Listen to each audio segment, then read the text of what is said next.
Busto, welcome to my channel.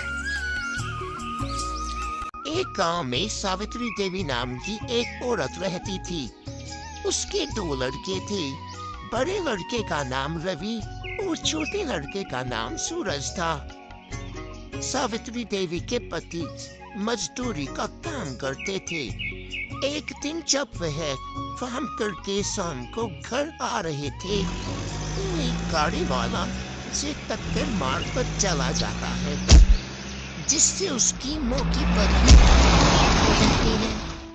अब दोनों बच्चों के लालन पालन और पढ़ाई लिखाई की सारी जिम्मेदारी सावित्री देवी पर ही आन पड़ी थी।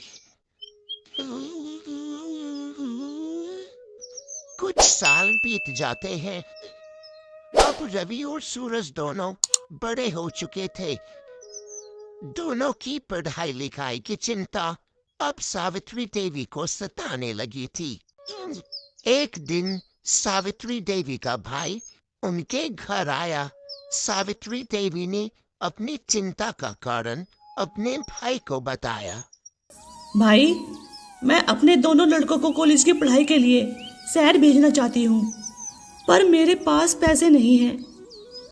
सावित्री देवी के भाई ने कहा, सावित्री बहन, मेरे पास भी पैसे नहीं हैं, लेकिन मैं तुम्हारे एक लड़के को पढ़ा सकता हूँ। लेकिन पहले तू ये बता, तेरे लड़के पढ़ने में कैसे हैं?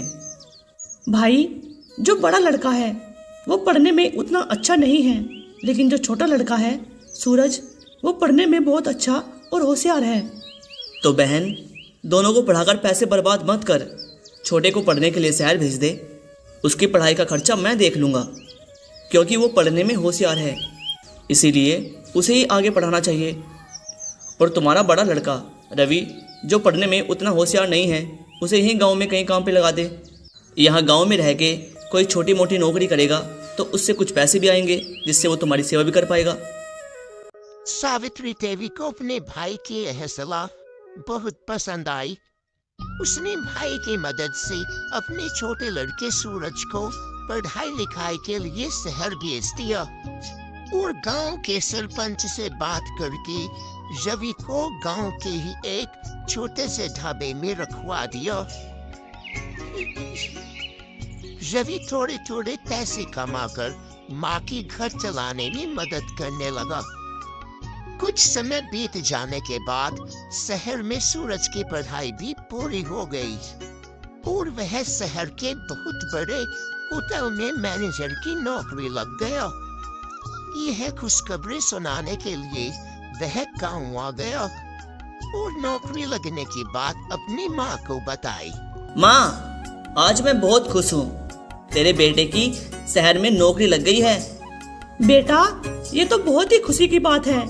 जब से तेरे पिताजी की मौत हुई है, तब से लेकर आज तक हमने बहुत बुरे बुरे दिन देखे हैं। माँ, अब हमारे बुरे दिन चले गए हैं। मैं आपको और बड़े भैया को शहर ले जाने के लिए आया हूँ। कल ही हम यहाँ से शहर चले जाएंगे।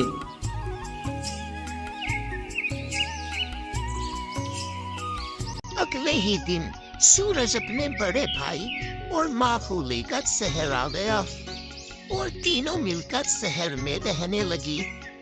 एक दिन शाम को सूरज काम खत्म करके घर आया तो उसने अपने बड़े भाई और माँ से कहा, माँ, आज हमारे होटल के बॉस हमारे यहाँ डिनर के लिए आ रहे हैं। ये तो बहुत अच्छी बात है। तू बाजार से सब्जी ले आ, मैं उनके लिए खाना बना देती हूँ। रवि ने माँ को मना कर दिया। देखो माँ, तुम्हारी तबीयत ठीक नहीं रहती, इसलिए सूरज के बॉस के लिए खाना मैं बना दूंगा। सूरज अच्छी सैलरी वाली नौकरी करता था, इसीलिए वह थोड़ा घमंड में रहता था। उसे लगता था कि उसके भाई को कुछ नहीं आता और वह हमेशा गरीब का गरीब ही रहेगा।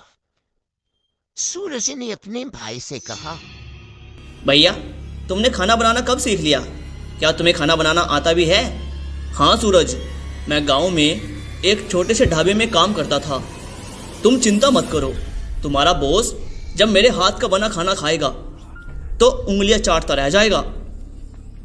तभी दरवाजे की डोरबेल बजी। रवि ने कहा, सूरज, लगता है तुम्हारे बॉस आ गए हैं। मैं जल्दी से दरवाजा खोलता हूँ।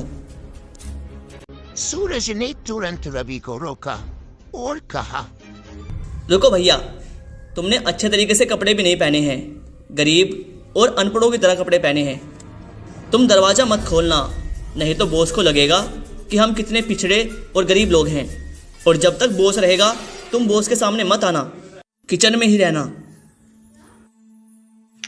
हाँ, रवि को सूरज की बातें सुनकर थोड़ा बुरा लगा, लेकिन फिर उसने सोचा कि उसका भाई पढ़ा लिखा है तो सही ही बोल रहा होगा। सूरज बॉस को अंदर लेकर आया और अपनी माँ से परिचय करवाया। कुछ देर बातचीत होने के बाद बॉस को खाना परोसा गया। बॉस ने खाना खाया तो उसे खाना बहुत पसंद आया। अरे वाह भाई सूरज, ये खाना किसने बनाया भाई? ये खाना तो बहुत ही स्वादिष्ट है। सूरज कुछ बोल पाता उससे पहले ही सावित्री देवी ने कहा, यह खाना मेरे बड़े बेटे रवि ने बनाया है। वह खाना बहुत ही स्वादिष्ट बनाता है। बॉस ने सूरज की ओर देखा और बोला, सूरज, तुमने मुझे अपने भाई से तो मिलवाया ही नहीं, मैं उससे मिलना चाहता हूँ। इसके बाद सूरज ने भारी मन से अपने बड़े भाई रवि को बुलाया और सूरज के बॉस ने कहा, अरे वाह रवि, तुम खाना बहुत अच्छा बनाते हो। कल तुम्हें मेरे होटल आकर एक बहुत ही स्वादिष्ट खाना बनाना है। हम उसे टेस्ट करेंगे। अगर खाना वाकई टेस्टी हुआ तो तुम्हारी नौकरी पक्की। अगले दिन रवि होटल पहुंच गया और एक लाजवाब खाना बनाकर होटल की मैनेजमेंट टीम के सामने परोसा। होटल की मैनेजमेंट टीम ने जब उस खाने को खाया तो उन्हें वह खाना बहुत ही स्वादिष्ट लगा।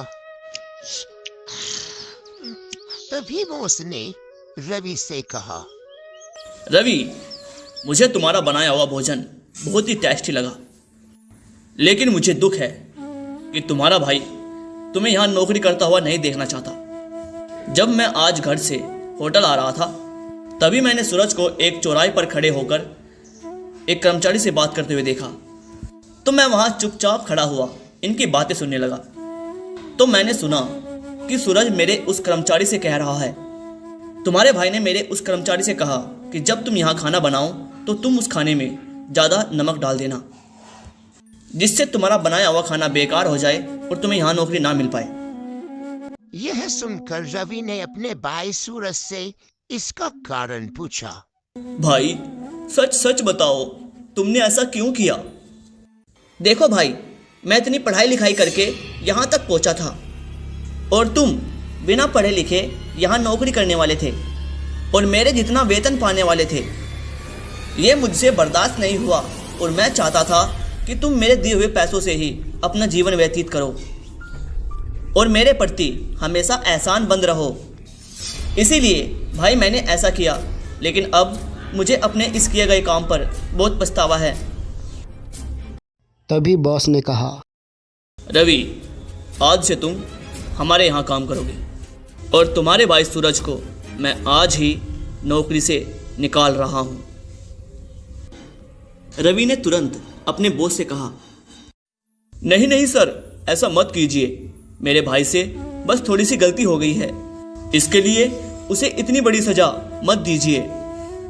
उसने मेरे प्रति जो भी किया मैंने उसे माफ कर दिया सर। सूरज ने जब यह सुना वह रो पड़ा और अपने भाई के पैरों में गिर गया। इसके बाद दोनों भाई हंसी खुशी उस होटल में काम करने लगी और हंसी खुशी उनका जीवन बीतने लगा।